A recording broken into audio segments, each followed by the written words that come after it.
নমস্কার, সময় ৩৬৫-র পর্দায় আপনাদের সকলকে স্বাগত। আর আমি আপনাদের সাথে রয়েছি রিক্তা। আর আজ আবারও চলে এসেছি হাওড়ায়। আজ যে মন্দিরের কথা আপনাদের বলবো তা দেখে মনে হবে যেন এক স্থাপত্য।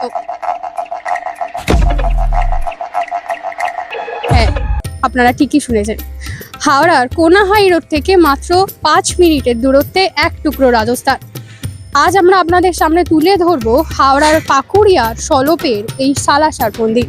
চলুন দেখে নেওয়া যাক। হাওড়ার সলপের পাকুড়িয়া সালাসার মন্দির।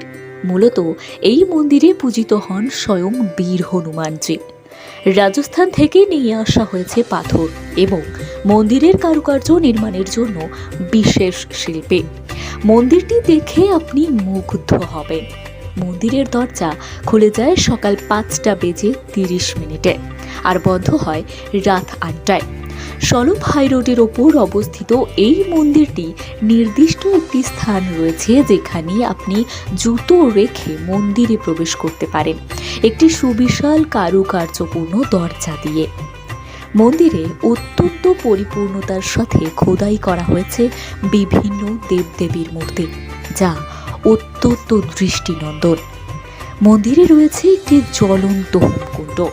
এই আগুন নিয়ে আসা হয়েছে রাজস্থানের সালাসার মন্দির থেকে। মন্দিরের সিঁড়ি দিয়ে উঠলেই মূল গর্ভগৃহে আপনি প্রবেশ করবেন। আপনারা কিন্তু দেখতেই পেলেন সুবিশাল কারুকার্যপূর্ণ এই মন্দিরটি। এই মন্দিরের সৌন্দর্য দেখে আপনি মুগ্ধ হবেন।